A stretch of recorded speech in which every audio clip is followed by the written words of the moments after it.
Bonjour à tous, bienvenue donc à cette conférence qui s'intitule Femmes chinoises, femmes belges, portraits croisés. Le but de cette conférence, c'est de voir pourquoi les femmes sont si peu présentes dans l'histoire officielle qui constitue le socle de notre identité collective, et donc de faire le portrait de quelques figures majeures en Chine et en Belgique. Donc moi je suis Lise Jankowski, conservatrice des arts extra-européens au Musée royal de Marimont, et je suis la commissaire de l'exposition donc, qui a ouvert il y a quelques semaines, qui s'intitule La Chine au féminin, une aventure moderne, et que vous avez peut-être déjà eu l'occasion de visiter. J'ai le grand plaisir d'accueillir donc avec moi pour cette conférence Stéphanie Manfroy, qui est commissaire de l'exposition partenaire au Mondanéum, qui s'intitule Portrait de femmes, des récits pour une histoire, qui est présentée donc à Mons jusqu'en novembre, c'est ça. C'est une exposition que je vous recommande d'ailleurs vivement si vous ne l'avez pas encore déjà vue. Alors, je vais d'abord simplement présenter un peu le travail de Stéphanie Manfroy, et ensuite, je vous présenterai quelques figures de femmes chinoises qui sont abordées dans l'exposition, mais sur lesquelles on ne pouvait pas développer. L'espace étant assez petit, je ne pouvais pas non plus trop parler de ces femmes, donc ça va être l'occasion de le faire ce matin. Ensuite, on parlera de femmes belges, et enfin, on essaiera de tirer un peu des conclusions, des thématiques communes entre ce qu'on a vu en Chine et en Belgique. Alors, Stéphanie Manfroy est responsable des archives du Mondanéum, et elle a travaillé à la mise en ligne des inventaires de ces archives. Elle organise aussi des formations sur le classement d'archives par rapport aux enjeux du numérique, qui est un enjeu majeur en archivistique aujourd'hui.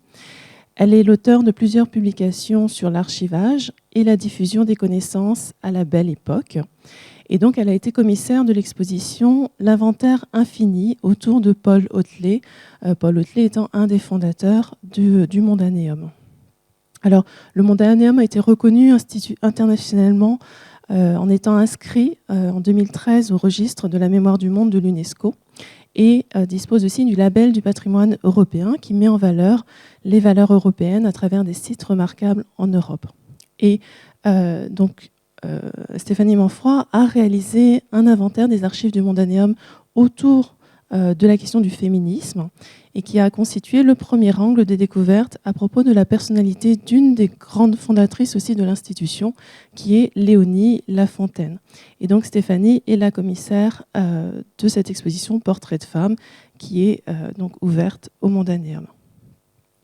Alors, avant de l'écouter parler des portraits de femmes belges qui sont présentés dans l'exposition, j'aimerais vous faire un petit détour par la Chine, pour vous parler de femmes chinoises que vous ne connaissez peut-être pas encore, mais dont j'espère qu'avant la fin de la matinée, vous aurez retenu les noms. Alors, c'est des noms pas toujours faciles, mais normalement, je les ai mis par écrit. Si j'allume, ça marchera un petit peu mieux. Voilà. Pardon, c'était donc l'exposition Portrait de femmes et l'exposition La Chine au féminin. Alors, l'exposition La Chine au féminin porte sur le XXe siècle, donc sur l'histoire récente. Je vous ai mis donc deux portraits, celui qui est en début d'exposition, qui est un portrait d'ancêtre, qui date de la fin du XIXe siècle et qui donc était présent dans une maison, dans une demeure, on va dire un peu aristocrate chinoise, et cette photographie d'une femme à Taïwan dans les années 90. Il y a un vrai contraste entre la position et la représentation des femmes en Chine entre le début du XXe siècle et la fin du XXe siècle. On a l'impression que ce sont deux mondes totalement différents parce que leur condition a beaucoup évolué, et elle a évolué surtout en raison de tous les bouleversements économiques, politiques et sociaux qui ont balayé la Chine au XXe siècle. Cette histoire récente de la Chine, elle est faite de très nombreuses crises, puisqu'on va voir un empire s'effondrer. En 1911, c'est la fin d'un empire qui est là depuis le premier empereur, donc un empire qui est véritablement millénaire, qui a 2000 ans, qui s'effondre. On va passer à un régime républicain, et très vite, ce régime républicain est attaqué par le Japon, donc on a une guerre avec l'extérieur, qui suivait ensuite d'une guerre civile entre deux partis politiques, le Parti nationaliste et le Parti communiste. Donc c'est un moment extrêmement dense, avec beaucoup de changements politiques, et un changement majeur, c'est le fait que les femmes surgissent dans l'espace public, puisque auparavant elles sont dans l'espace des maisons, elles ne sortent pas en public, et avec la fin de l'Empire, elles vont surgir, elles vont travailler, elles vont aller à l'école. Donc la question des droits des femmes est une question qui est majeure, qui est vraiment centrale au XXe siècle en Chine, et qui est liée en fait à la réforme de la société tout entière. Et ce qui va nous intéresser ce matin, c'est l'histoire personnelle, individuelle de quelques-unes de ces femmes, mais on s'aperçoit très vite que les histoires individuelles, elles recoupent la grande histoire. Elles s'inscrivent dans un contexte beaucoup plus large. Et ce qui va nous intéresser aussi, c'est au-delà de la biographie de ces femmes, quel discours on a pu tenir sur elles et comment on construit une histoire une fois qu'elles sont décédées. Comment on va réécrire l'histoire de ces femmes. Donc vraiment, l'interrogation qui va être centrale, c'est comment on écrit l'histoire.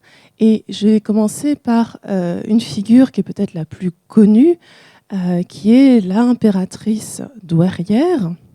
Donc, son nom s'écrit C-I-X-I, ça se prononce Cixi.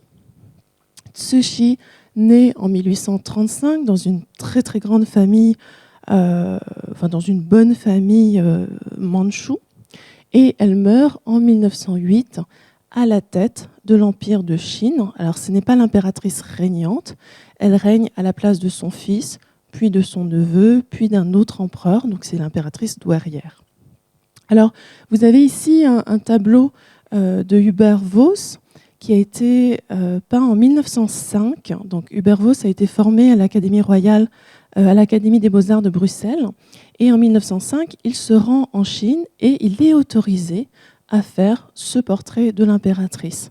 Et vous voyez que sur ce portrait, on a l'impression qu'il n'y a pas de signe de pouvoir. On ne voit pas vraiment les régalias, il n'y a pas de sceptre, il n'y a pas de trône. Et en réalité, les indices, ils sont bien présents. Ils sont déjà dans le titre ici. L'inscription qui est au-dessus, c'est la grande dynastie des Qing, Cixi, impératrice douairière. Donc c'est son titre. Mais on voit surtout qu'elle porte cette robe jaune, le jaune étant l'attribut du pouvoir impérial. Ce sont les empereurs, les impératrices qui portent le jaune. Cette couleur est interdite dans le reste de la population. Donc elle a le jaune qui est l'attribut impérial. Et si on regarde dans les détails, on s'aperçoit qu'il y a 2 dragons ici qui s'enroulent à ses pieds, donc sur le tapis. Ces dragons ont 5 griffes à leurs pattes, ce qui est aussi un attribut impérial. Donc quand vous voyez de la porcelaine avec un dragon à 5 griffes ou des peintures avec des dragons à 5 griffes, ce sont des objets qui ont été produits pour la cour impériale. Donc c'est un petit peu subtil en fait, mais les signes du pouvoir sont bien là. Alors c'est une mandchoue que rien ne destinait à devenir impératrice. L'empereur est mandchou, donc il choisit ses femmes parmi les familles mandchoues, et l'empereur a de très très nombreuses femmes. On peut avoir jusqu'à 60, 70 concubines. Donc Cixi, elle arrive à la cour de Xianfang, elle est admise à la cité interdite comme concubine de 6e rang. Elle est très très loin dans la hiérarchie des concubines. Xianfang, il aura par ailleurs 13 autres femmes. Donc ce n'est qu'une parmi d'autres, ce n'est pas l'impératrice. Mais sa chance à elle va être de donner naissance à un garçon. Et ce garçon, du coup, devient l'héritier du trône. Et c'est à partir de là qu'elle va pouvoir remonter dans la hiérarchie impériale. Alors, lorsque l'empereur meurt en 1861, son fils n'a que 5 ans et elle n'en a que 26.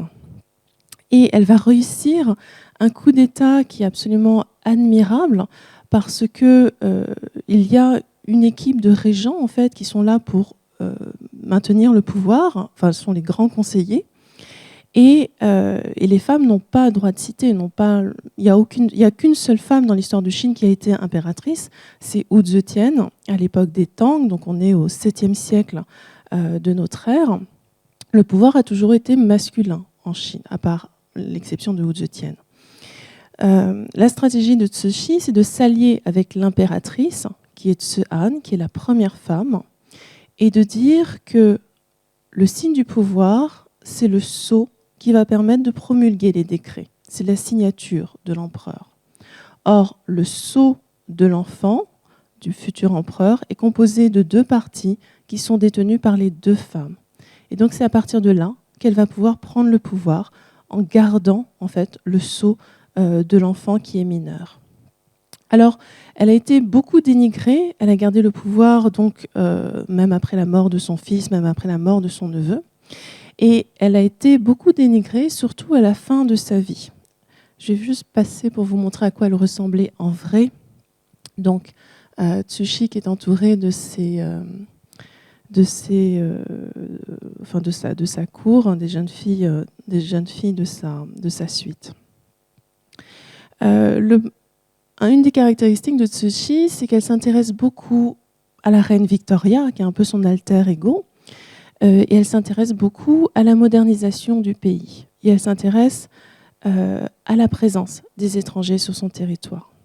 La cour impériale, la cité interdite, l'empereur et ses conseillers détestaient les étrangers parce que les guerres de l'opium se sont terminées dans la deuxième partie du XIXe siècle et la Chine en est sortie perdante. C'est ce qu'on appelle dans l'histoire chinoise le siècle des humiliations, c'est-à-dire que les étrangers ont humilié par les attaques et ensuite par les indemnités de guerre qui ont dû être payées à la France et au Royaume-Uni.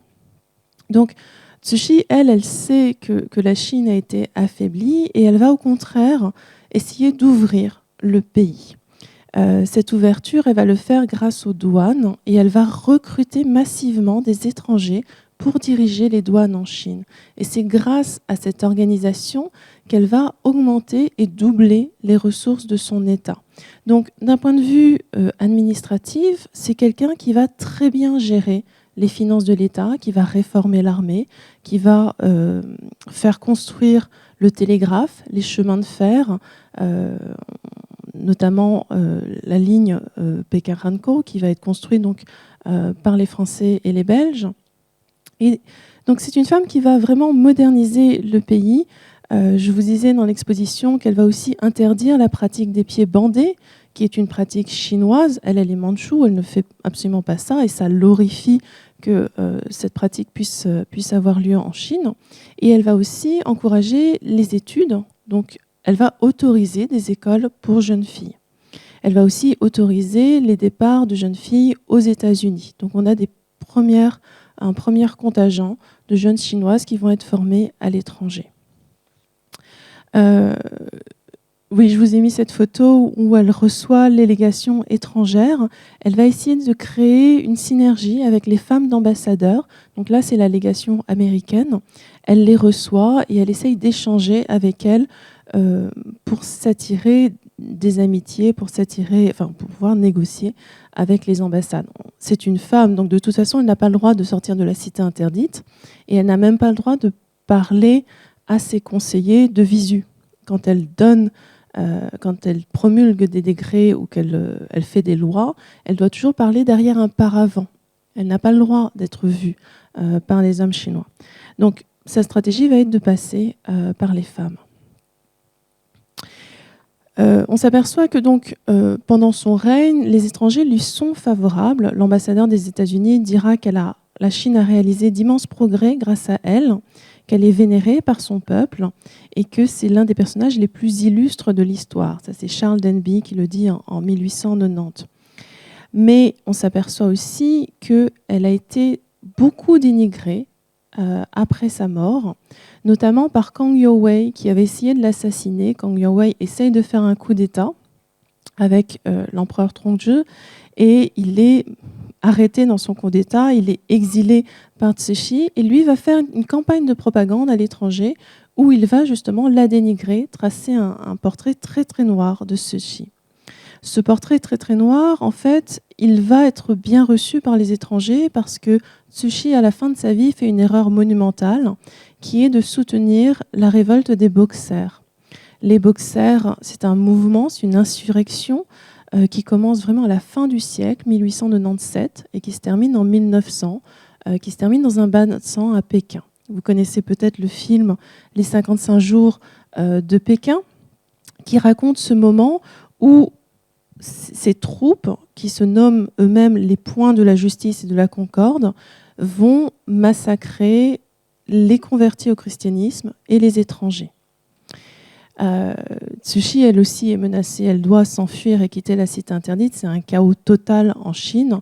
Et les étrangers, les occidentaux, vont lui en vouloir beaucoup d'avoir laissé ces massacres se produire. Et finalement, ce sont les étrangers qui vont rétablir l'ordre en 1900. Donc ça, ce dernier événement vient entacher tout le règne de Tsuchi. Et ensuite, lorsque le pouvoir communiste, donc lorsque Mao arrive au pouvoir à partir des années 1950, eh bien, il va aussi s'évertuer à critiquer Tsuchi et à dire que c'était un monstre de la société traditionnelle. Il faut savoir que dans l'histoire chinoise, chaque empereur garde des archives, des annales, mais que l'histoire officielle est toujours écrite par la dynastie suivante. Donc, les Mandchous ont écrit l'histoire de la dynastie qui les a précédés, mais maintenant, l'histoire des Mandchous, des Qing, de la dynastie Qing, est écrite par le pouvoir communiste, la République populaire de Chine. Bien entendu, quand on écrit l'histoire de ceux qui nous ont précédés, on a tendance toujours à les dénigrer et à dire qu'ils sont moins bien, qu'il y a une raison pour laquelle ils ont disparu et qu'ils ont perdu le pouvoir. Donc voilà, je pense que Tsuchi est vraiment un exemple d'une figure extrêmement populaire qui a été violemment dénigrée par ses opposants.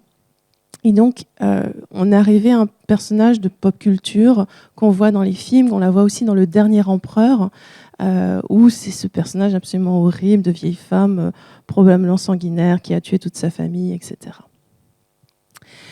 L'autre personne que je voulais évoquer aujourd'hui, c'est une figure importante du féminisme en Chine qui s'appelle Qiu Tin. Qiu Tin, elle est elle meurt quasiment en même temps que Tsuchi, juste un an avant, en 1907. Elle vient d'une famille de notables et de petits propriétaires du sud de la Chine, donc on est dans les environs de Shanghai.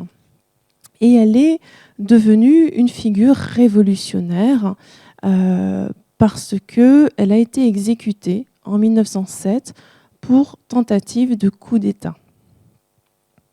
Et aujourd'hui, elle fait figure de pionnière féministe. Et on va voir qu'en fait, voilà, c'est aussi une reconstruction a posteriori de sa biographie. Le personnage de Qiu Tin est très bien étudié dans cette publication récente de Françoise Lowart qui s'intitule « Quel dommage que tu ne sois pas un garçon », où elle explique que Qiu Tin est devenu l'un des personnages les plus connus et les plus étudiés de l'histoire moderne chinoise, au point d'éclipser d'autres femmes qui ont eu un rôle comparable. Et pour elle, cela tient à l'histoire personnelle de Qiu Tin, cela tient à la fin, l'exécution et la mort donc tragique, mais cela tient aussi à tous les efforts qu'ont fait ses amis et des écrivains pour façonner, pour construire une légende. Donc c'est pas seulement son histoire qui est exemplaire, c'est aussi tout le travail de promotion en fait de cette histoire qui a été faite après sa mort. Alors Qiu Tin, c'est un personnage dont on a plusieurs photos qui ont été diffusées. Une des photos les plus célèbres, c'est celle où on la voit portant ce manteau à l'européenne avec un poignard. C'est une sorte d'autopromotion. Elle va faire des cartes postales qu'elle va distribuer à ses parents, à ses amis. Il y a quelque chose de très contestataire. Elle va s'habiller en homme. Donc sur sur la photo de droite, vous la voyez avec un costume d'homme, donc une robe portée par les hommes à cette époque. Et quand on lui demande pourquoi elle transgresse comme ça les normes genrées, elle répond « Je veux devenir forte comme un homme, je veux d'abord devenir comme un homme par mon apparence, puis je deviendrai comme un homme par ma psyché. » Alors, Théotine, elle essaye de devenir comme un homme parce qu'elle va être éduquée avec ses frères et notamment avec son cousin qui sont entraînés aux arts martiaux. Et donc, c'est une de ses spécificités. C'est une jeune femme qui va monter à cheval et qui va pratiquer les arts martiaux. Alors, il y a un peu un côté légendaire autour de ça. Peut-être qu'on imagine que c'est une grande guerrière, alors qu'en fait, elle ne maîtrisait pas tant que ça les arts martiaux. Mais en tout cas, ça fait partie de la légende qu'elle-même va construire autour d'elle. Et elle choisit 2 surnoms pour elle. Son premier surnom, c'est la chevalière du lac Miroir. Et son deuxième surnom, c'est Attendez, je cherche son deuxième surnom, qui est je vais le retrouver, c'est l'anti-héros. Bon, je vais le retrouver plus tard. Donc elle-même construit un peu une mythologie autour de son personnage. Elle fait un peu la promotion de quelqu'un qui transgresse les normes, alors que dans sa vie, elle est dans une famille de notables. Elle va se retrouver mariée avec le fils d'une grande famille de marchands. Elle va avoir 2 enfants, un garçon d'abord, puis une fille. Le garçon, c'est très important, c'est ce qui va lui donner une place dans cette famille, qui va lui donner aussi des servantes supplémentaires. Enfin, la hiérarchie est liée au nombre de garçons qu'on peut apporter, enfin, auxquels on peut donner naissance. Et finalement, c'est en se retrouvant à Pékin en 1901 qu'elle se rend compte que juste après la révolte des Boxers, il y a cette présence occidentale très forte.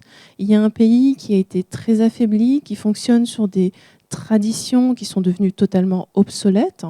Les fonctionnaires, par exemple, sont recrutés sur des concours mandarinaux où il faut connaître par cœur tous les textes classiques, mais tous ces hommes n'ont aucune connaissance pratique sur la vie moderne.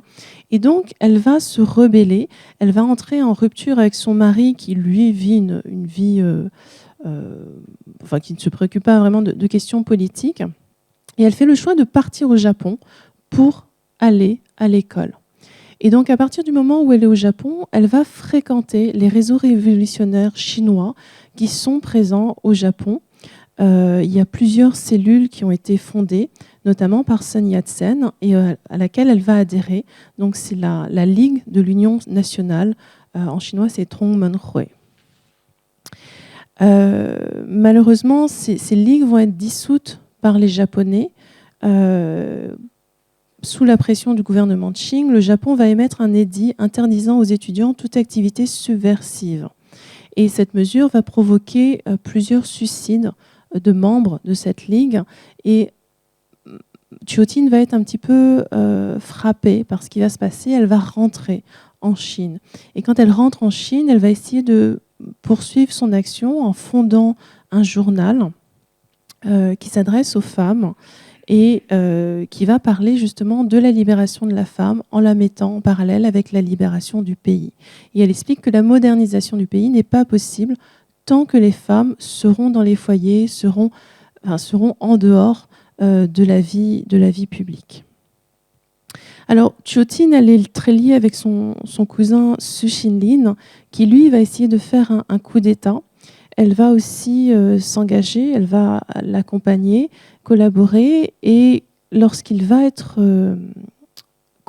arrêté et condamné, elle-même ne va pas fuir. Elle va rester et elle va être arrêtée elle-même, donc 3 jours après son cousin, et décapitée en place publique. C'est la première femme de l'histoire chinoise à être décapitée, à être condamnée. Donc elle a une forme d'exemplarité en elle. Mais ce qui se passe très très vite après sa mort, c'est que ses amis vont organiser des funérailles qui vont devenir un moment de révolte qui va fédérer un grand nombre de personnes. Et la tombe, donc la première photo que je vous ai montrée avec la statue, c'est la tombe de Chiotin, va devenir une sorte de lieu de pèlerinage et va devenir une tombe de martyr. Et donc, elle-même, de son vivant, a eu un côté promotionnel, mais ce sont ses amis aussi, une fois qu'elle est morte, qui vont entretenir une légende. On va beaucoup écrire sur elle. Sun Yat-sen va l'ériger au rang d'héroïne nationale. Il va inventer l'expression héros portant la coiffe féminine. Et beaucoup d'écrivains vont s'emparer de cette figure. Alors, Kuo-mojo, qui est un des grands écrivains modernes chinois, dans les années 30, va faire une comparaison entre Chiotin et le personnage de Nora dans la maison de poupée d'Ibsen. Pour lui, elle est le symbole de la révolution familiale, donc de la libération de la femme. Il dira sur elle, la libération de la femme participe de la libération de la société tout entière. Et dans l'exposition, vous avez vu que c'est quelque chose qui va être repris par le régime communiste dès les années 1940-1950. On insiste beaucoup sur le fait que l'armée de libération libère le pays, mais libère aussi les traditions familiales. Donc Chiotin va être réutilisée par le pouvoir communiste et elle va devenir aussi une figure qui va être donc exaltée par Song Qingling, qui est une des grandes, qui a été présidente de la République de Chine, qui elle aussi va dire que c'est l'une des plus nobles martyrs révolutionnaires. Alors, comme pour Tsuchi, c'est devenu aussi une icône un peu de la culture populaire. Alors, j'ai pas réussi à... Ah si, ça marche, mais bon. Il y a eu plusieurs films qui ont été réalisés sur Chiotin, et notamment un film en 2011 par les studios hongkongais, où on voit qu'on est dans un film de KPDP, on est dans un film de kung-fu, où ça devient une héroïne chevaleresque. On sort totalement de la vérité historique et on construit un personnage simplement à partir de quelques éléments, notamment le fait qu'elle maîtrisait les arts martiaux. Le troisième personnage que je voulais vous présenter ce matin, c'est une très jeune fille, puisque c'est Liu Hulan, qui a une vie très très brève, puisqu'elle meurt à 14 ans. Liu Hulan, elle est présente dans l'exposition sur 2 affiches. Alors pour l'instant, vous n'avez que l'affiche de gauche qui est exposée dans l'exposition, mais il y a la suite de son histoire. Et vous voyez que c'est un peu comme une bande dessinée. C'est fait pour l'édification des masses, pour l'éducation des enfants. Donc ce sont des affiches de propagande qu'on met dans les écoles. Et vous voyez, vous avez toute l'histoire depuis l'âge de 10 ans.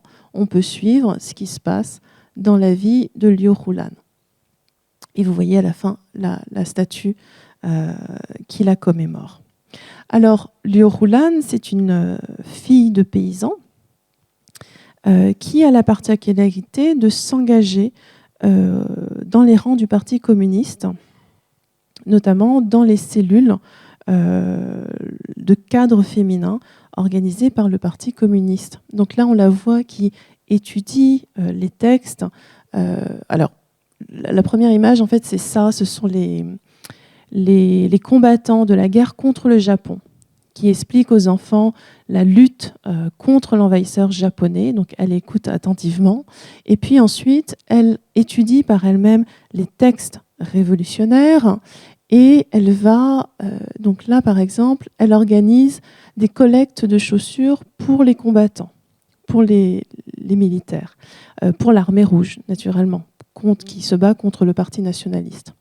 Et là, elle est en train de dénoncer une femme qui est propriétaire terrien, donc cette femme-ci, qui physiquement, dans son costume, ressemble très fortement aux autres personnes présentes, mais qui fait partie de la mauvaise classe sociale, qui est classée comme propriétaire, et qu'elle accuse d'avoir mis du coton pourri dans les chaussons des militaires. Donc une dénonciation publique. Là, elle a 12-13 ans. Non, elle a 12 ans, pardon. Et juste après, elle rejoint le le Parti communiste. Donc elle rentre au Parti communiste, elle en fait partie à l'âge de 13 ans. Elle participe à l'effort de guerre, donc elle apporte des vivres aux soldats. Et sur la dernière image de cette affiche, on la voit en train de parler en public à une assemblée d'hommes.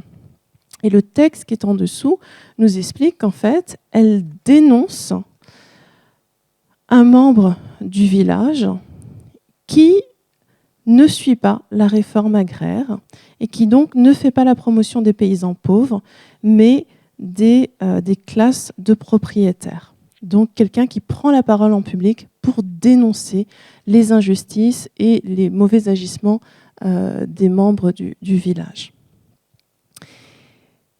Liu Rulan, elle va participer à un assassinat d'un cadre politique et elle va être très vite arrêtée et exécutée avec tous les membres qui ont participé à cet assassinat.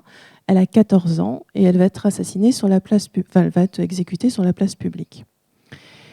Pourtant, ça va devenir une héroïne communiste.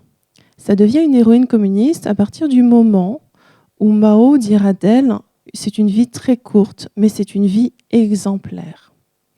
Et les affiches que vous voyez ici sont des affiches qui ont été réalisées pendant la période de la révolution culturelle. Et ce qui est intéressant, c'est que la révolution culturelle s'appuie sur de très jeunes enfants, sur des adolescents, sur les gardes rouges, qui sont donc une population jeune. Et donc on a vraiment un outil de communication, on leur dit « faites comme Liu Rulan », qui avait 14 ans, qui était une figure jeune, qui s'est engagée dans les rangs du Parti communiste et qui a dénoncé autour d'elle. Et en fait, les dénonciations que l'on voit sur ces affiches font véritablement penser aux dénonciations qu'on a eues pendant la Révolution culturelle, où des adolescents ou de jeunes gardes rouges vont publiquement dénoncer, accuser, accabler des personnes en les traitant de propriétaires terriens ou d'éléments droitiers. Donc, vous voyez, c'est une histoire tragique, Liu Rulan, mais c'est une histoire qui a un but, enfin, qui est utilisée dans un but politique à partir des années 60. Inversement, il y a une autre jeune femme qui est un peu le pendant inverse.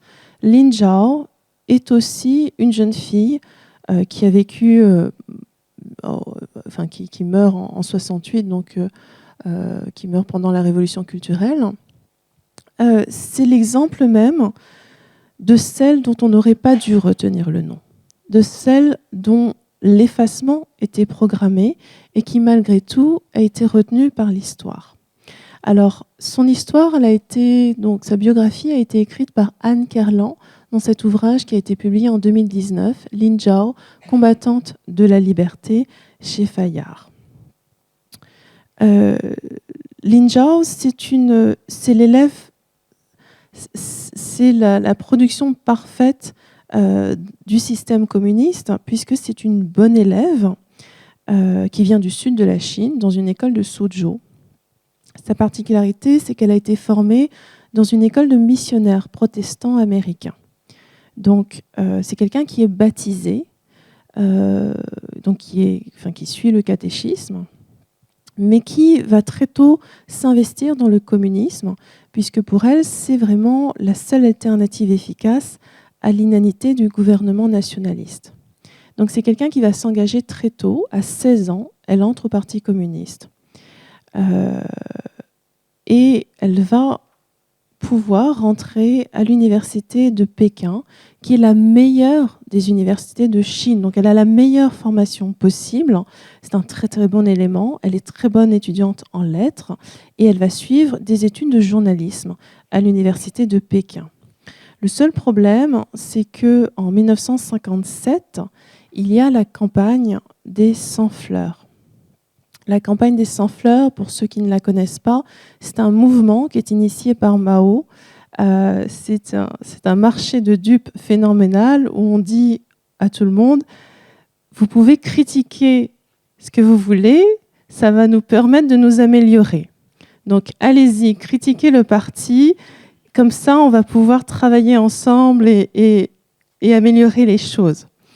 Lin Zhao est quelqu'un c'est une très très bonne oratrice et elle va participer à des réunions publiques d'étudiants où elle va dire tout ce qui ne va pas.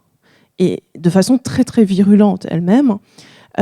Sauf que naturellement, c'était pas du tout la chose à faire. Cette campagne, elle sert à Mao à repérer ses adversaires politiques et à pouvoir s'en débarrasser. Et donc, très très rapidement, cette liberté d'expression, elle va être totalement effacée et on va arrêter,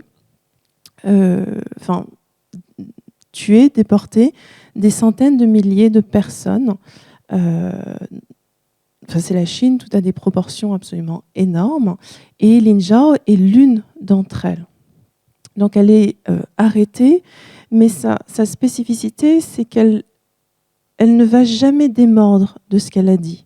Au lieu de laisser passer les choses, de laisser couler et de se dire bon, c'était pas la peine de parler, elle va au contraire s'entêter et refuser de reconnaître ses crimes, entre guillemets. Le principe, c'est que on fait des confessions, on reconnaît qu'on a eu tort.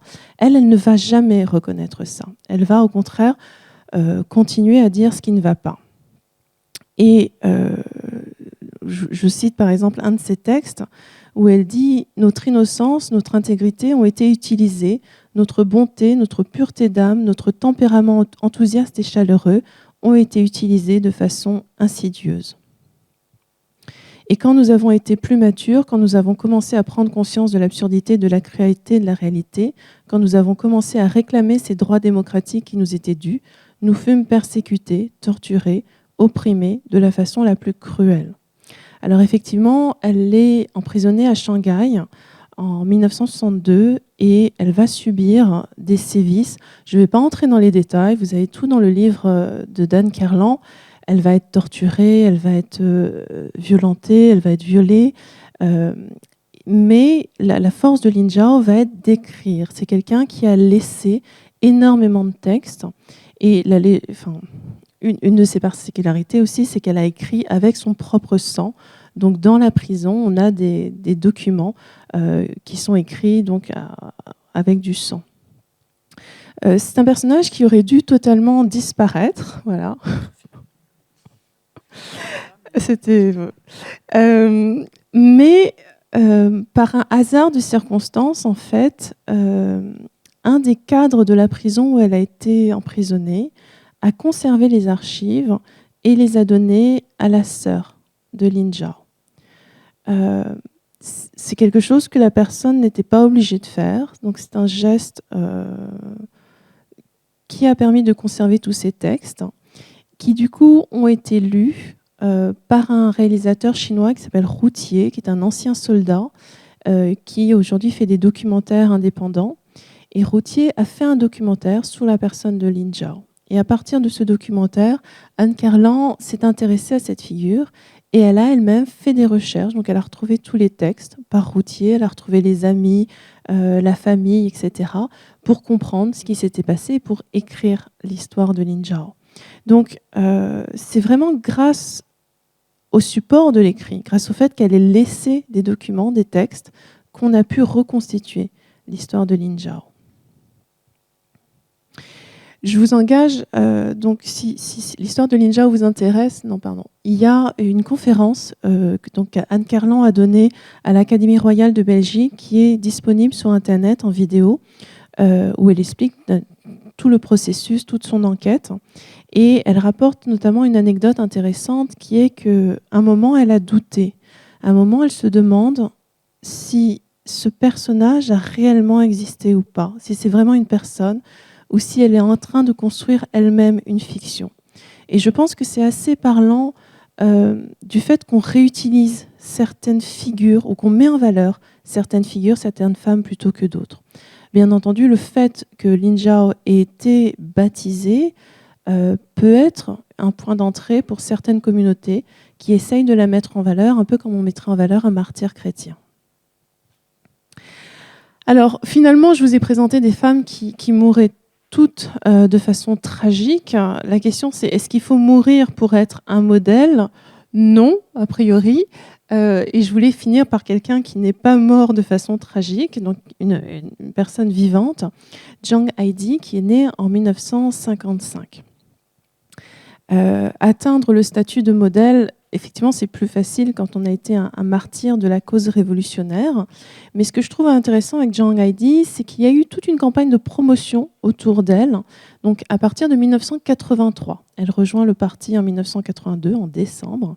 Et l'année suivante, on a une grande campagne de propagande qui la valorise comme modèle pour les jeunes générations. Zhang Haidi, c'est un modèle de persistance, de persévérance. C'est quelqu'un qui est en fauteuil roulant. Elle est devenue paraplégique à l'âge de 5 ans, à la suite d'opérations médicales liées à des tumeurs sur sa colonne vertébrale. Et c'est quelqu'un qui n'a jamais eu le droit d'aller à l'école en tant que personne handicapée. Donc elle s'est formée toute seule, elle est autodidacte, et elle s'est formée dans plusieurs disciplines avec un niveau universitaire.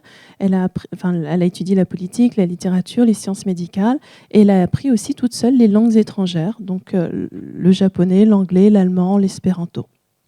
Et donc, vous avez plusieurs affiches qui vont être produites à partir de 1983 pour montrer qu'une personne infirme peut contribuer à la modernisation de la société chinoise.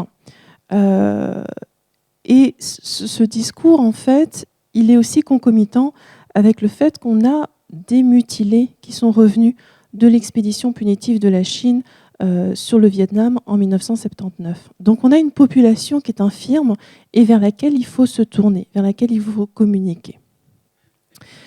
Une autre raison possible, c'est le fait que le propre fils de Deng Xiaoping, Deng Pufang, était lui-même en fauteuil roulant. C'est quelqu'un qui est devenu handicapé à la suite de la révolution culturelle.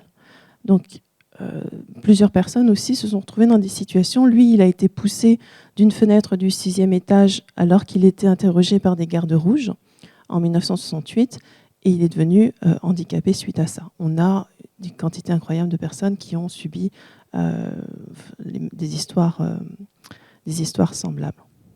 Donc, Zhang Haidi, c'est quelqu'un qui est encore vivante aujourd'hui. Elle a succédé d'ailleurs à Deng Pufang à la présidence de la Fédération des personnes handicapées de Chine.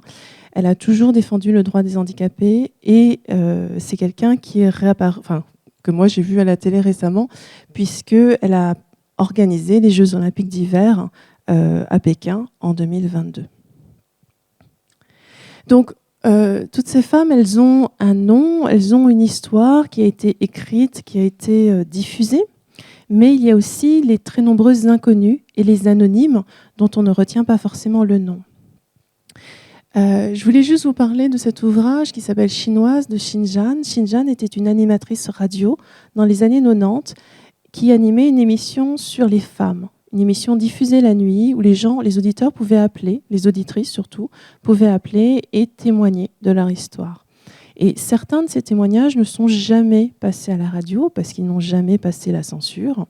Et donc, elle les a mis par écrit et elle les a publiés en anglais d'abord et puis le livre a été traduit ensuite.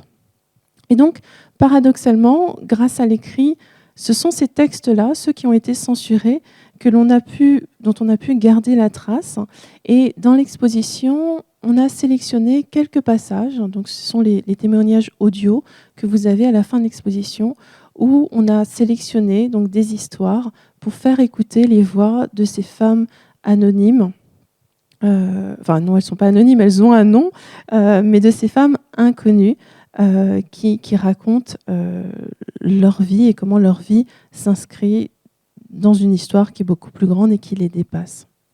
Donc, voilà, je voulais vous présenter ces différents personnages. Je pense que la question de départ qui était comment on écrit l'histoire, il y a l'histoire qu'on écrit de son vivant. On l'a vu avec Zhou Tin. Il y a des femmes qui parlent d'elles-mêmes. Lin Zhao aussi va écrire sur sa propre vie de son vivant. Mais l'inscription dans l'histoire par ceux qui restent, ceux qui survivent, est beaucoup plus importante. C'est elle qui est déterminante. Et cette inscription dans l'histoire, elle est liée à une visée politique, elle est liée à un message qu'on essaye de faire passer. Donc les figures sont sélectionnées en fonction d'un message politique en fonction d'une visée pratique qui a été, qui est à l'origine de la valorisation de ces personnes. Voilà, j'en ai terminé avec la Chine et je vais laisser la parole à Stéphanie Manfroy sur les portraits de femmes belges.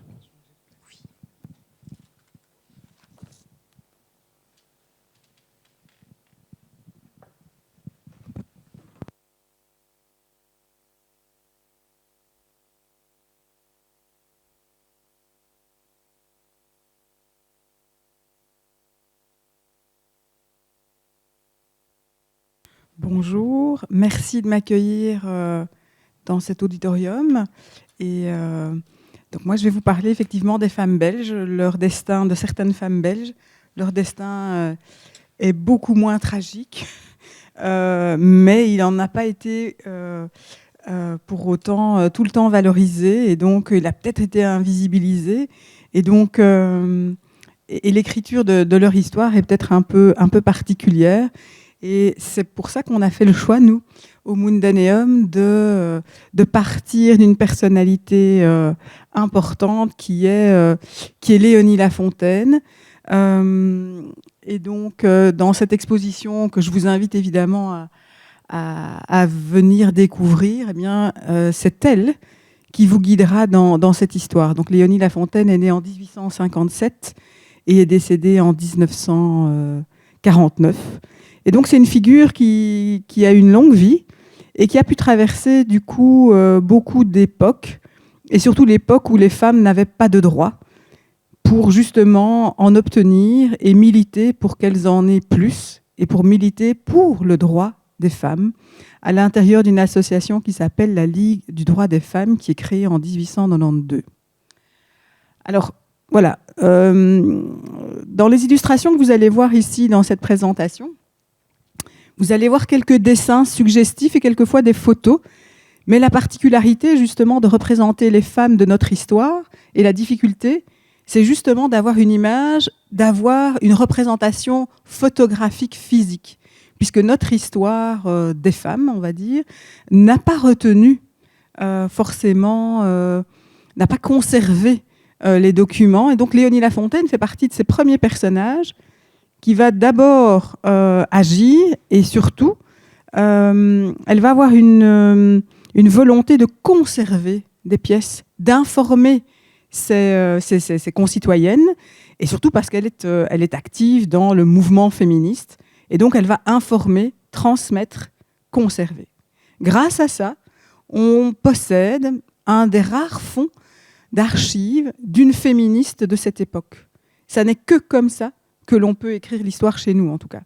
Et donc, sa visée politique, elle, c'est effectivement de défendre les femmes et de leur donner une place dans la société. Alors, j'ai oublié un petit contexte, parce que, effectivement, au XIXe siècle, en Belgique, on se trouve dans une autre situation qu'en Chine, effectivement, mais les femmes subissent ce que l'on appelle le code civil, le code napoléonien, où finalement, eh bien, la femme mariée est une femme mineure, et donc peu de droits, peu de possibilités de travailler en dehors de l'autorisation expresse du mari, peu de possibilités de faire des études. Les écoles ne sont pas ouvertes aux filles, aux femmes. Il faudra donc attendre que, notamment, Isabelle Gatti de Gamon crée des premières écoles en Belgique aux alentours de 1860, en tout cas à Bruxelles. Et puis, dans d'autres villes du pays, il y aura la création d'écoles par des mouvements progressistes libéraux et maçonniques, notamment, libéraux socialistes et maçonniques, par ce qu'on appelle le denier des écoles. Donc, jusque, finalement, la fin du XIXe siècle, les femmes ne peuvent pas forcément aller librement à l'université, ne peuvent pas bénéficier d'une éducation, d'un enseignement. Et donc, les femmes mariées sont encore plus inférieures que les autres. Et donc, Léonie Lafontaine ne fait pas partie de ce contexte-là, je dirais. Elle est éduquée par une mère elle échappe un peu à ce contexte qui pourrait faire qu'elle ne s'émancipe pas. Et donc, en fait, elle est élevée par une mère qui a déjà des idées assez progressistes. et qui organise des débats chez elle, des dîners, des dîners contradictoires comme ça. Et donc, Louise Phillips est tout à fait ouverte à une éducation de même teneur pour ses deux enfants, qui sont Henri Lafontaine, qui est né, lui, en 1854, et Léonie Lafontaine, qui est née en 1857. Tous les deux, elle les éduque de manière à ce qu'il y ait une formation identique, mais ça ne veut pas pour autant dire que Léonie va dans une école, on ne le sait pas. Mais on sait très bien qu'elle sait bien écrire, qu'elle parle l'anglais au vu de toutes les activités qu'elle va mener. Et donc Léonie Lafontaine, que vous voyez là, finalement apprêtée, on n'a pas de date, hein, ce sont des plaques de verre que l'on a utilisées. Elle a une superbe broderie sur elle et finalement elle est habillée avec son corset, hein, on le repère assez bien. Et c'est son frère qui a, d'après nous en tout cas, a tiré quelques photos comme ça. Et des plaques de verre donc de sa sœur. On imagine qu'ils ont fait ça dans des moments de détente et on les voit vraiment prendre bien du plaisir à ces moments privilégiés. Et la représentation que vous avez là, parce que pour l'exposition donc Portrait de femme, des récits pour une histoire, le Mundaneum a délibérément fait le choix de faire des représentations qui permettent aussi un certain imaginaire. Et c'est donc ces figures et ces dessins que vous retrouvez de Florence Sabatier. Et Léonie Lafontaine, là, on a voulu la représenter, c'est nous qui avons fait ce choix-là, on a voulu la représenter de manière assez sympathique, parce qu'on ne peut pas toujours dire qu'elle l'était, mais en tout cas, elle était déterminée. Et donc, quand une femme est déterminée au 19e siècle et début 20e siècle, c'est pas forcément... Encore maintenant, c'est pas forcément évident. Et alors donc, finalement, vous la voyez... Elle est en train de manger des biscuits parce qu'on a retrouvé une plaque de verre qui la représente comme ça en train de manger de manière assez gourmande des petites meringues. Et son paquet de biscuits s'appelle Appel aux femmes. Il est un peu particulier son paquet de biscuits. Hein. Et donc tout ça parce que dans les années, juste après la Première Guerre mondiale, elle constitue avec une de ses camarades de combat qu'elle retrouve à la Ligue belge du droit des femmes créée en 1892. Elle crée un parti politique pour se présenter aux élections et qui s'appelle le Parti général des femmes belges, avec un programme assez simple. Et donc elle se présente avec Marie Parent. Donc le programme est simple, c'est contre l'alcoolisme, contre l'ignorance, pour la paix, contre la débauche. Enfin, des messages assez simples en fait. Hein. Assez simples, on pourrait presque dire naïfs, mais c'est le programme des femmes. Et là, c'est pas forcément évident de le faire entendre. Et tout ça, ça m'amène à revenir finalement au début du féminisme en Belgique et de l'action de Léonie Lafontaine au sein de cette même Ligue belge du droit des femmes. C'est qu'effectivement, être féministe à la fin du 19e siècle en Belgique, c'est simplement affirmer que la femme a le droit d'avoir une place dans la société en dehors de celle qu'on lui assigne, c'est-à-dire d'être mère au foyer, en dehors d'une injonction qu'on lui donne, qui est de rester chez elle et d'être une mère de famille. D'accord ? C'est ça aussi, hein, l'influence du Code civil. Je vais un petit peu vite quand même en besogne, je ne vous donne pas tous les détails, mais je vous invite d'ailleurs à aller un petit peu plus loin par vous-même, grâce à deux livres qui sont vraiment fondamentaux pour l'histoire des femmes. Ces deux livres qui ont été publiés dans les années 2007 et dans les années 10 ici, c'est à la fois le Dictionnaire des femmes belges, qui a été commis par Eliane Gubin, Claudine Marissal et Catherine Jacques. Et ensuite, pour compléter ce Dictionnaire des femmes belges qui a été publié en 2007, il y a eu l'Encyclopédie des femmes belges. Et ça, c'est vraiment intéressant. C'est vraiment, finalement, faire entrer les femmes dans l'histoire et leur donner une historiographie complète. Et donc ces ouvrages, finalement, nous, dans le cadre de cette exposition Portrait de femmes ou dans cette approche, on en a retiré qu'une petite cinquantaine avec 17 femmes qui vont être les porte-chapitres de certaines thématiques. Et Léonie Lafontaine, pour nous, elle est véritablement la première étape par rapport à toute cette notion de patrimoine, de communication et de conscientisation du mouvement de libération des femmes. Et donc, pour quand même un peu revenir sur la biographie de Léonie Lafontaine, cette féministe s'engage à plus de 35 ans dans ce premier organisme structuré que j'ai déjà nommé la Ligue belge du droit des femmes, qui est né d'une affaire un peu particulière, dont vous avez peut-être déjà entendu parler, qui est l'affaire Marie Popelin. Alors, Marie Popelin, elle commence quand même à être bien connue maintenant, mais quand j'ai commencé à classer le fonds féminisme du Mundaneum, ce n'était pas si évident que ça de faire connaître cette Marie Popelin. Et cette affaire Marie Popelin, c'est simplement une femme qui a fait des études de droit et qui veut s'inscrire au barreau après ses études et devenir avocate. Et là, cette admission est tout à fait impossible. Cette admission est demandée en 1888, alors qu'elle a fini ses études de droit. Et le procureur général Van Scoor de Bruxelles refuse effectivement cet accès aux femmes parce que c'est un peu difficile de décider ça, parce qu'en fait, il n'y a pas d'éléments qui disent qu'elles peuvent, mais il n'y a pas d'éléments qui disent qu'elles ne peuvent pas. Alors ils décident qu'elles ne peuvent pas, tout simplement. Voilà, comme ça, on se fait moins d'ennuis, c'est beaucoup moins difficile, et voilà. Et il y aura donc toute une levée de boucliers des milieux progressistes que l'on situe du côté des libéraux et des socialistes à ce moment-là, hommes et femmes, qui vont défendre Marie Popelin, parce que Marie Popelin a quand même acquis le droit par ses connaissances, elle a quand même acquis les qualifications qui font qu'elle peut avoir accès finalement à ce métier. Et donc, l'accès des femmes au barreau, je ne sais pas si vous savez quand est-ce qu'il a lieu, mais en fait, on vient de fêter seulement son 100e anniversaire au début du mois. Donc, il y a 100 ans, les premières femmes ont pu être avocates. C'était en avril 1922. La première à pouvoir prêter serment est Marcelle Rançon.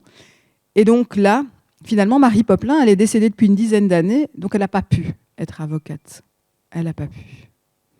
Et donc, Léonie Lafontaine, elle entre dans le mouvement féministe à l'occasion de cette affaire, et elle s'engage donc dans la Ligue belge du droit des femmes en tant que féministe, en tant que trésorière. Elle fait partie des fondatrices de cette Ligue belge du droit des femmes, cette association qui est créée à l'Université de Bruxelles et qui réunit de nombreux progressistes, et notamment le recteur de l'Université de Bruxelles, qui est Hector Denuy, notamment aussi Henri Lafontaine, le frère de Léonie, mais vraiment tout un groupe progressiste vraiment très intéressant, et qui définissent le féminisme d'une certaine manière.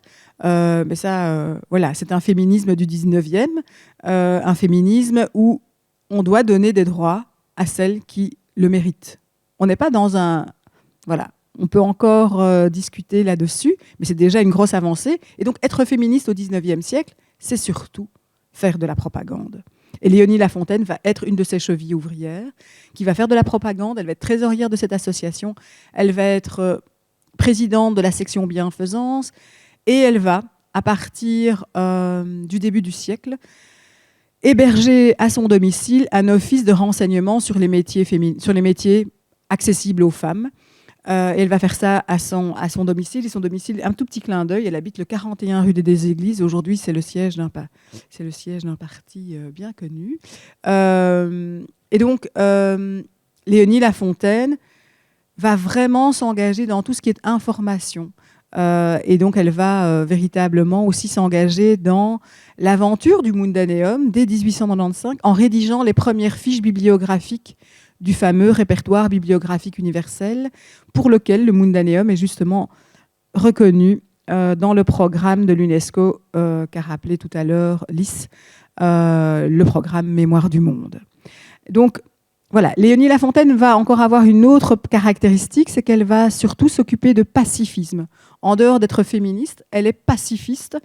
Dès 1899, à la faveur de la conférence internationale sur la paix qui s'organise à La Haye sous la houlette de Nicolas II, Léonie Lafontaine va être véritablement sensibilisée au pacifisme et elle va devenir ce personnage international, cette figure internationale par rapport à la paix, la représentante belge pacifiste par excellence, qui va notamment être très active au sein du Conseil international des femmes et qui va donc être l'une des interlocutrices majeures de ce dialogue avec notamment ces féministes américaines. Et Léonie Lafontaine, voilà, va participer à tout le développement de ce qui est associatif féministe en Belgique. Et en 1905, voit le jour le Conseil national des femmes belges, qui est une association nationale qui a une représentation au sein du Conseil international des femmes et qui permet donc à la Belgique d'être véritablement associée officiellement à une action internationale. Alors voilà un peu globalement l'histoire de Léonie Lafontaine, mais il y aura encore beaucoup de choses à dire, notamment sur son action de lutte contre le fascisme, d'accueil des enfants par rapport, enfin les Los Niños, les orphelins de la guerre d'Espagne. Elle va vraiment être très active. Et donc, dans les années 30, Léonie Lafontaine, qui est née en 1857, c'est pas une toute jeune femme, hein. Donc, ça veut dire qu'elle traverse les mouvements féministes et les différents moments de déploiement du féminisme en Belgique. Et donc, elle va être véritablement cette figure de la sagesse de ce mouvement féministe en Belgique. Elle va être un peu une caution morale de ce mouvement-là, et vers la fin de sa vie, finalement, elle sera beaucoup moins active après la Seconde Guerre mondiale, qui frappe une pacifiste telle qu'elle est, et surtout le décès de son frère. Et donc, elle va quand même penser, à la fin de sa vie, pendant la Seconde Guerre mondiale, elle va penser à transmettre son patrimoine. Elle va penser à ce que son matériel et à toute sa vie puissent être étudiés par la suite. Puisqu'elle a travaillé au Mundaneum dans une institution dédiée à la communication sur les savoirs, eh bien, elle va garder cette sensibilité-là. Et donc, dans son testament, que j'ai relu ici, vraiment, pas uniquement pour les besoins de cette intervention, mais aussi parce qu'on prépare une publication sur l'histoire du Mundaneum. Et donc, Léonie Lafontaine, en 1942, elle prend contact avec le Musée des Beaux-Arts de Tournai pour aussi donner ses œuvres d'art, mais elle a aussi l'intention de donner ses documents personnels liés à son combat, à ses combats, au Mundaneum. C'est ce qui a été fait et ce qui a pu être conservé, ce qui fait que ces documents personnels, ces papiers personnels ont pu être classés à partir de 1996 par mois. Et donc, c'était assez intéressant de découvrir ces documents et de voir cette conscience de transmission. Et tout le monde n'a pas cette conscience de transmission. Et ce n'est qu'à partir du moment où on conserve des documents, et là c'est plutôt l'âme de l'archiviste effectivement qui parle, c'est vraiment important pour écrire l'histoire des hommes et des femmes, d'avoir des documents pour pouvoir retracer leur histoire. Et quand moi je suis arrivée comme bénévole au Mundaneum pour retracer l'histoire de Léonie Lafontaine, on en était un anniversaire assez intéressant, le 50e anniversaire du droit de vote. Et donc, voilà, toute une exploitation a pu être possible parce que les sources étaient rares sur l'histoire des femmes et Léonie Lafontaine faisait partie de l'une de ces personnalités qui avait conservé ces documents et qui plus est, qui pendant sa vie avait aussi promu un office international de documentation féministe installé au Mundaneum en 1909 et pour lequel finalement il y avait aussi des plaques de verre, il y a aussi des affiches, donc vraiment tout un ensemble d'éléments qui peuvent valoriser l'histoire des femmes. Et ça, c'est vraiment unique. Et donc, j'en termine avec cette boucle parce que finalement, c'est à l'occasion du 50e anniversaire du droit de vote des femmes entre de 48-49. L'octroi, c'est 48-49. C'est les premières femmes qui votent en juin 49, pardon. Léonie Lafontaine décède en mars 49. C'est pour ça que je m'en mêle un peu les pinceaux. Parce que ça aurait été intéressant qu'elle vote. Donc ça veut dire qu'elle sait que les femmes obtiennent le droit de vote en 1948, mais qu'elle ne peut pas l'exercer puisqu'elle est décédée quelques mois auparavant. Et donc ce qui est assez intéressant, c'est de voir que quand on a un engagement pour conserver des pièces, eh bien c'est possible de pouvoir réécrire cette histoire. Et le modeste apport qu'on voudrait en tout cas à travers cette histoire ou cette exposition, c'est de dire qu'en fait si on veut écrire l'histoire des femmes ou des individus de demain, si on veut l'écrire demain, il faut conserver dès aujourd'hui, quelles que soient les sources que l'on a. Voilà. Alors, on va passer au deuxième personnage dont on a déjà un petit peu évoqué la personnalité, c'est Marie Popelin. Et vous retrouvez ici, dans cette illustration que Florence Sabatier a produite, c'est effectivement le symbole de la justice ce symbole de la justice qui a tellement fait défaut pour Marie Popelin, mais qui finalement a quand même exercé en tant qu'avocate d'une certaine manière avec des confrères qui ont bien voulu l'engager. Et parmi ces confrères qui vont la considérer comme avocate, on retrouve Henri Lafontaine.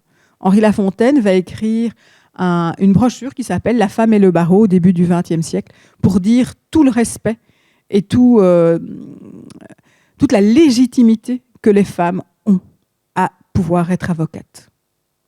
C'est un bel hommage en tout cas que Henri Lafontaine lui rend. Et donc ici, vous avez, j'ai sélectionné simplement le bureau de la Ligue en 1897, dans lequel vous retrouvez différentes personnalités.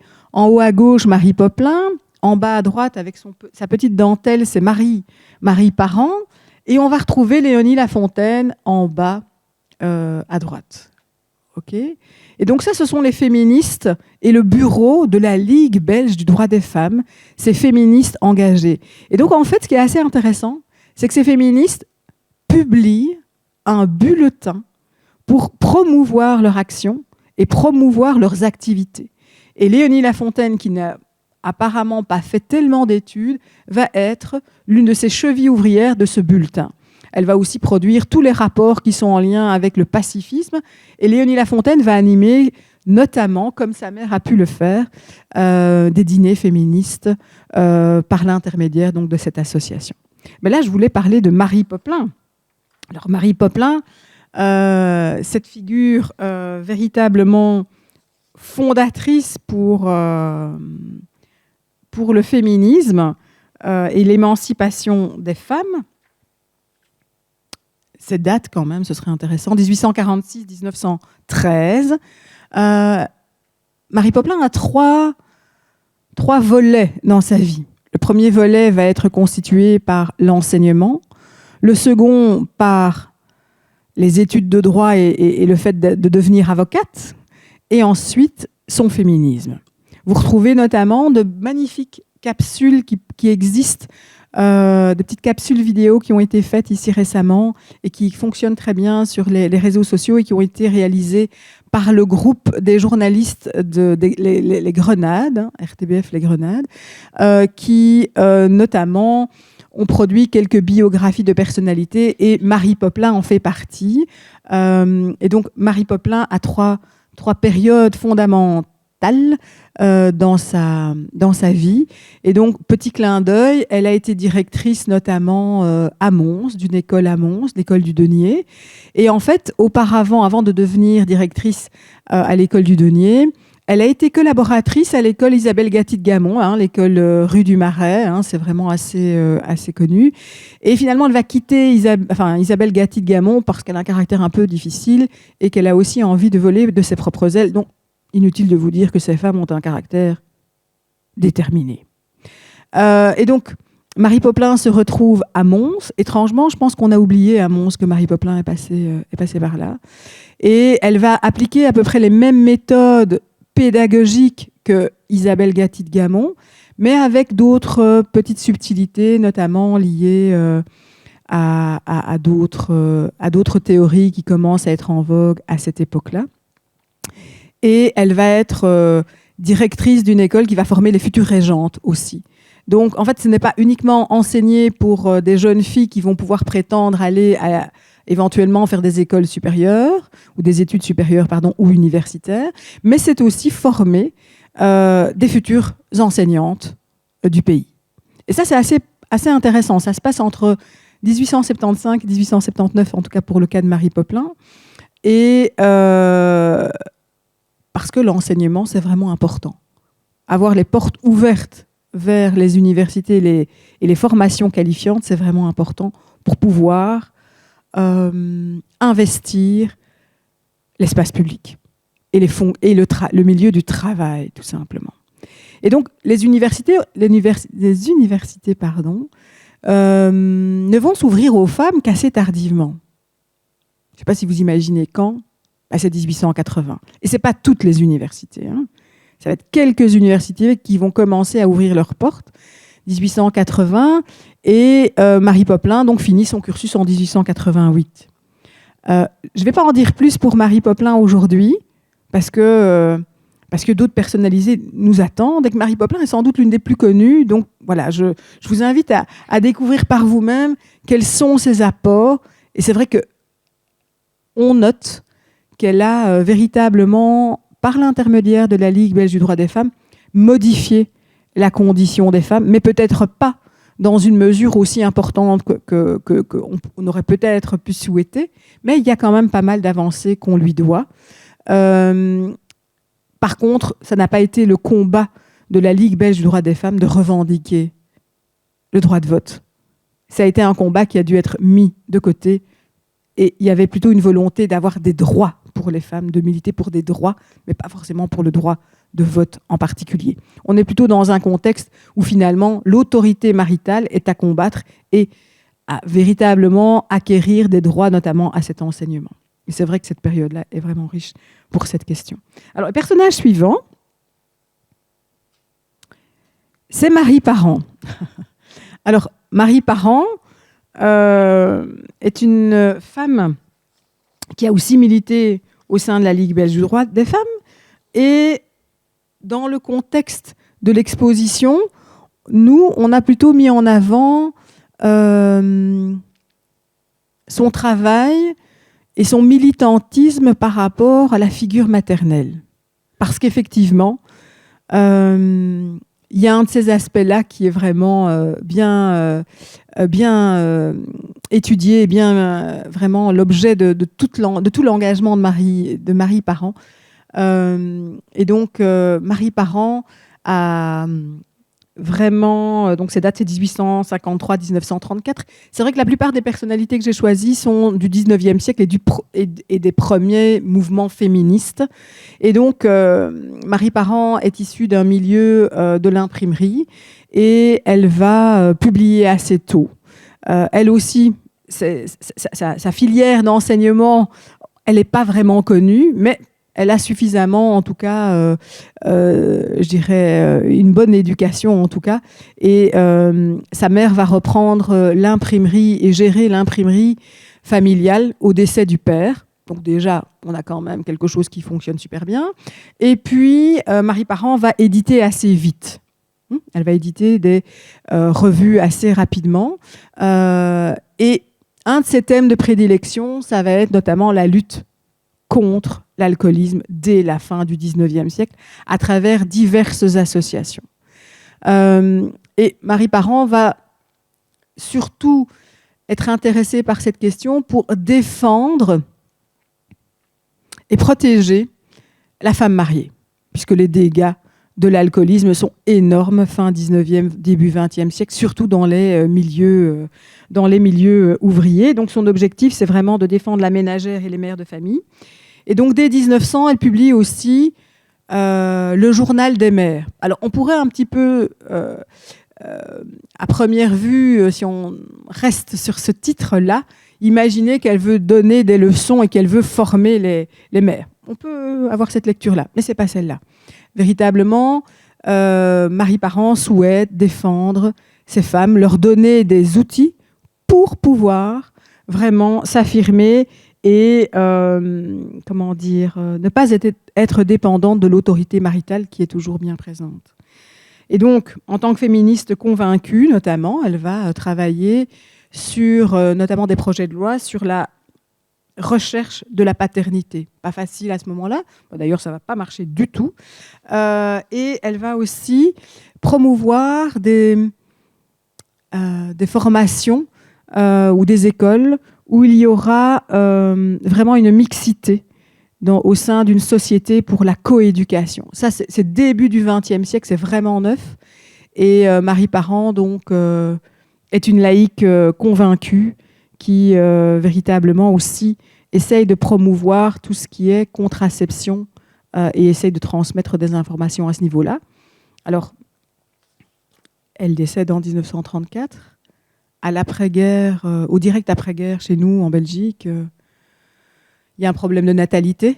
Et donc, on est plutôt dans une politique qui ne va pas permettre la promotion de la limitation des naissances. On est bien d'accord. Donc, il y a une interdiction en 1923 de promouvoir quelques moyens contraceptifs que ce soit. Et donc, voilà, c'est assez révolutionnaire de la part de Marie Parent de quand même essayer d'informer à ce niveau-là. D'accord ? Voilà.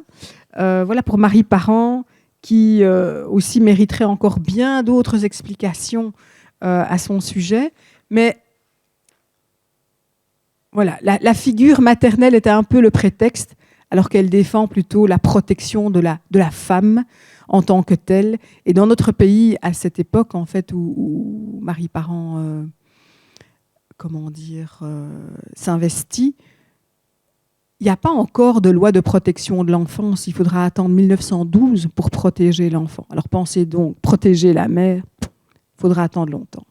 Il faudra presque attendre 1997 pour que les violences qui sont portées aux femmes ne soient plus admises. Donc cette loi de 1997 est abrogée par Anne-Marie Lizin. Donc ça veut dire que dans le cadre d'un mariage, si un époux ou une épouse constatait un adultère, il avait le droit d'utiliser la violence. Et si mort s'en suivait, c'était des circonstances qui étaient donc acceptées. On le sait peu, ce genre de choses. Donc, c'est pour ça que je me permets de souligner cet aspect-là. Alors, l'autorité maritale disparaît dans les années 70, mais voyez, il faut attendre 1997 pour que cette violence qui finalement peut être admise soit supprimée. Et aujourd'hui, on parle encore des féminicides. Ce n'est pas encore terminé. Il y a encore un combat là-dessus. Alors, autre personnalité que j'avais choisie, c'est Isala van Diest. Alors peut-être que certaines d'entre vous la connaissent. Nous, on l'a, dans l'exposition, on l'a versée dans le chapitre prostitution. Alors vous allez comprendre pourquoi dans quelques instants. Alors Isala van Diest, elle a un destin formidable. Elle est née en 1842 et elle décède en 1916. C'est la première femme diplômée du pays, en 1884. Elle est diplômée en médecine.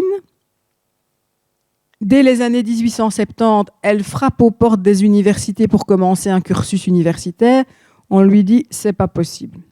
Donc, elle va faire le tour des universités européennes où elle peut aller. Elle va aller à Berne, elle va aller se spécialiser, donc en Suisse. Elle va aller se spécialiser aussi en Angleterre. Il faut dire aussi que son papa est quand même médecin lui-même. Et elle est issue d'une fratrie de 7 enfants. Le seul garçon de cette famille décède. Et finalement, Isala van Diest va avoir l'occasion de prétendre à faire des études universitaires, on va dire au détriment du décès de son frère. Peut-être que son avenir n'aurait pas été le même si ce décès n'était pas intervenu. En tout cas, on peut au moins se poser la question. Ça pose quand même quelques questions sur la possibilité de carrière au sein même des familles. Et donc, Isala van Diest va donc se spécialiser dans certaines matières. Et son père est donc gynécologue. Elle se spécialise dans la chirurgie et l'obstétrique. Une fois son diplôme obtenu en 1884, il faudra une loi en Belgique pour autoriser les femmes à exercer le métier de médecin. Ce n'est pas tout d'avoir eu la porte ouverte pour aller aux universités. Il faudra aussi qu'on légifère pour que les femmes puissent être médecins. Ça ne suffira pas pour Isala van Diest. Elle va bien ouvrir son cabinet à Bruxelles et se spécialiser dans les femmes et les enfants. Son cabinet demeure désespérément vide. Pourquoi ? Parce qu'elle est une femme. Et donc, comme elle est sensibilisée à certaines questions liées aux maladies vénériennes notamment, eh bien, elle va donc se consacrer aux soins des femmes qui sont frappées par la syphilis. Et c'est pour ça que vous retrouvez une affiche que nous avons sélectionnée qui s'appelle Hécatombe syphilis, qui date de 1922, qui fait partie des collections du Mundaneum. Et c'est vrai qu'aujourd'hui, on parle de IST, d'infections sexuellement transmissibles. Quand j'étais jeune, on parlait de maladies sexuellement transmissibles. Eh bien, à l'époque d'Isala van Diest, on parle de maladies vénériennes. Et on parle surtout de syphilis. On parle encore d'autres termes un peu plus précis, mais la sensibilisation à cette question et les soins apportés aux femmes qui vont être victimes de syphilis, ce n'est pas toujours évident. Et donc, Isala Van Diest se spécialise dans ces questions et va notamment s'engager dans des associations spécialisées dans le soin de ces femmes, donc de ces prostituées, et notamment, en majeure partie, je veux dire, des prostituées. Et elle va prendre la direction d'une association qui s'appelle le Refuge. Et donc, elle va beaucoup militer sur la question de la prostitution et de la traite des femmes. Je ne vous explique pas au passage, mais ce serait vraiment très chouette de vous évoquer simplement la question de la traite des blanches, parce que c'est comme ça qu'on parle au 19e siècle aussi de la prostitution. C'est tout un réseau qui s'organise notamment, où on débauche des jeunes filles venues d'un autre pays et on les met dans des réseaux de prostitution ou des maisons de prostitution. On ne parle pas de réseau à ce moment-là, mais de maisons de prostitution ou de débauche. Et la législation, elle appartient en fait aux villes dans ces cas-là. Ce n'est pas une législation nationale. Et donc, à Bruxelles, il va y avoir une affaire qui va être déclenchée dans les années 60-70, si mes souvenirs sont bons, 1860-70. Et il y aura donc en fait tout un circuit qui part de l'Angleterre pour arriver en Belgique et mettre donc les femmes qui débarquent de l'Angleterre dans des réseaux de prostitution. Et quand on comprend qu'il y a notamment dans ces réseaux de prostitution impliquées quelques personnalités, là, ça va faire un petit peu de bruit et on va un peu limiter les sortes de libertés qui peuvent exister dans ce domaine-là. Aujourd'hui, la prostitution est encore une question qui n'est pas si simple que ça à réglementer. Est-ce qu'on protège les femmes ou pas? Voilà, ça c'est encore autre chose. Est-ce qu'on prend en compte un problème de santé publique ou pas? Voilà. Voilà pour Isala Van Diest. Et là, vous avez une plaque de verre qui fait partie de nos collections, des collections récentes. Et ça appartient au docteur Valentin Van Assel, qui officiait dans la région du Borinage, à Pâturage exactement.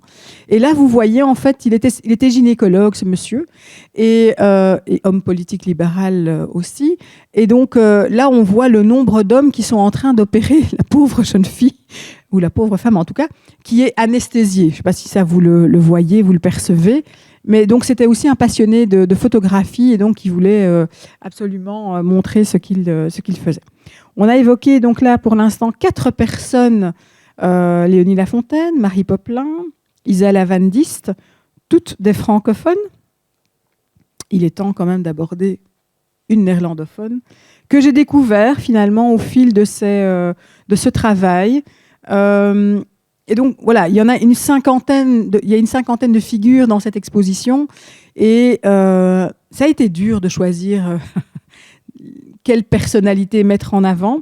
Et là, en fait, la première, plus ou moins néerlandophone qui a été sélectionnée, c'est Constance Teichmann.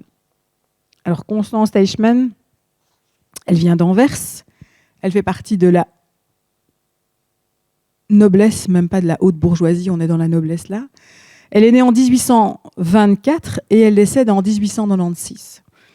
Et elle reçoit une éducation religieuse parfaite, une éducation chrétienne vraiment solide, et elle va se consacrer aux sociétés de charité de la ville d'Anvers.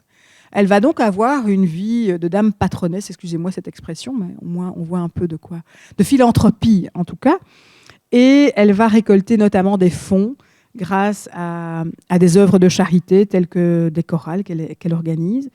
Et en 1846, elle crée le premier hôpital pour enfants. Grâce à cette méthodologie. On l'a un petit peu oublié. Je trouve que c'est quand même assez intéressant de voir quand un premier hôpital pour enfants est mis sur pied.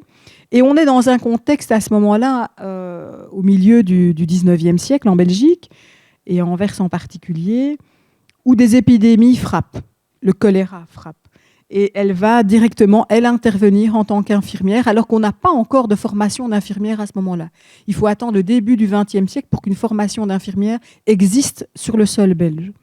Et donc, elle va intervenir notamment dans elle-même, elle ne délègue pas, elle va elle va aider les victimes. Elle va aussi intervenir lors de la guerre franco-prussienne, dans les années 1870, et elle intervient directement sur les champs de bataille.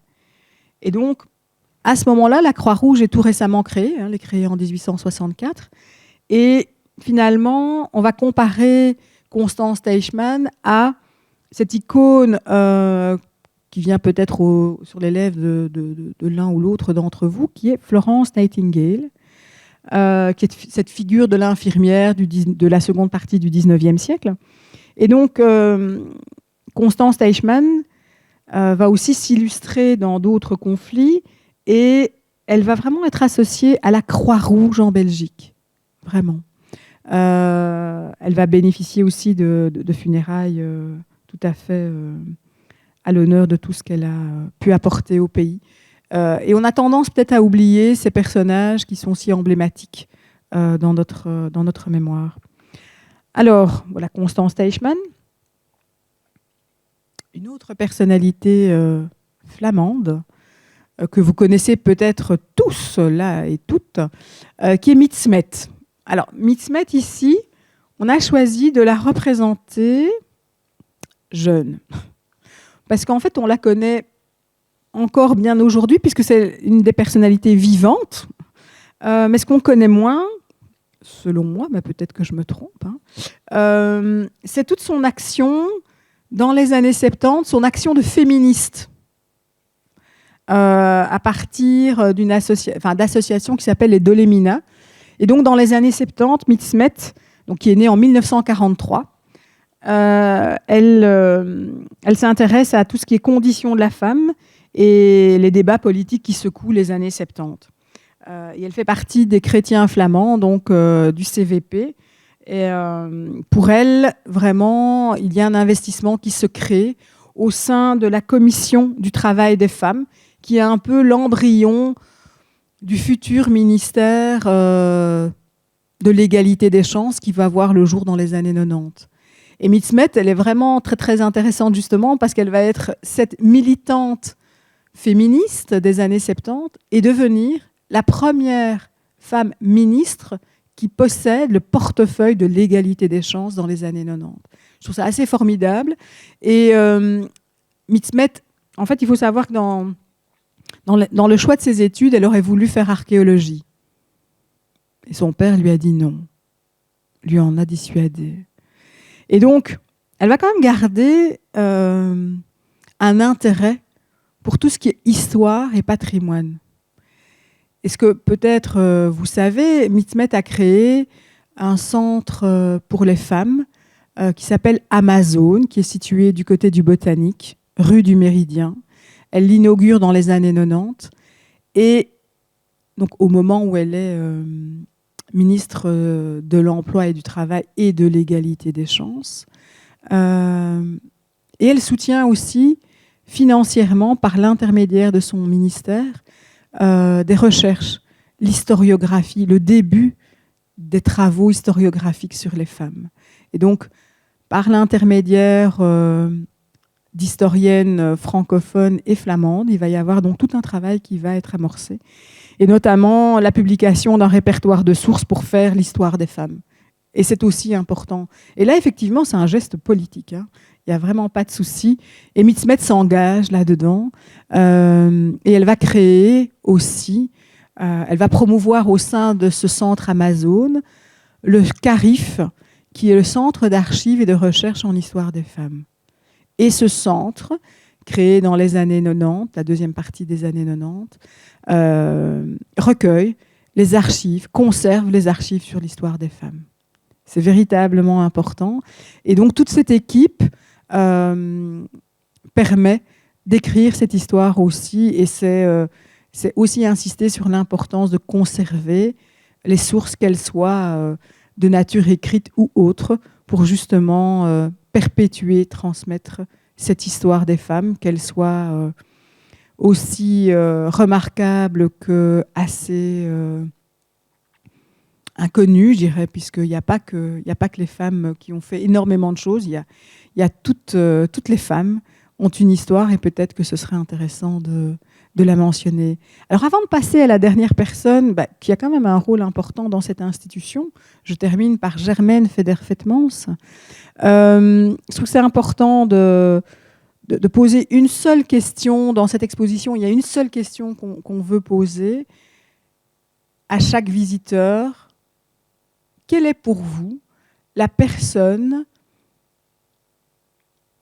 alors la femme, hein, bien entendu, qui vous a marqué, qui a été importante pour vous et qui a eu un destin particulier et dont vous aimeriez transmettre l'histoire? Est-ce que c'est votre mère? Est-ce que c'est une institutrice? Est-ce que c'est une épouse? Est-ce que c'est une de vos filles? Une de vos sœurs? Une de vos tantes? Qui? Et que voudriez-vous dire à son propos? Et qu'avez-vous comme document pour en parler? Comment le feriez-vous?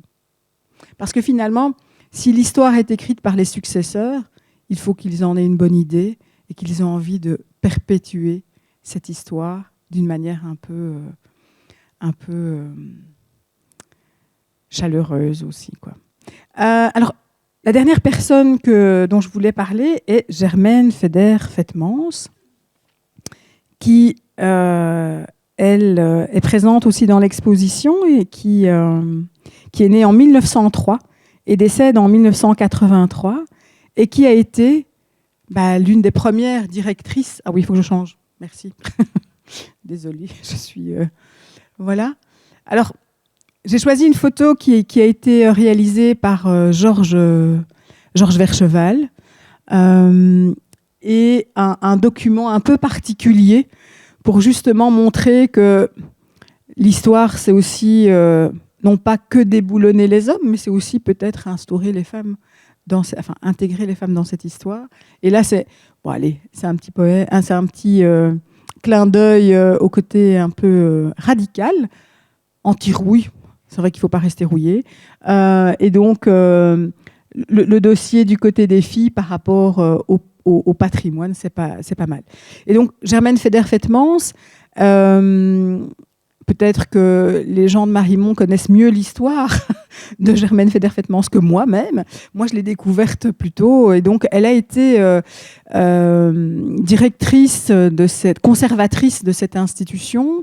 Et elle a fait des études de philologie classique à l'université de Gand, où elle va rencontrer son futur époux qui va avoir une destinée ici en tant que conservateur à Marimont, mais il décède assez rapidement et c'est elle qui va lui succéder au sein de cette institution.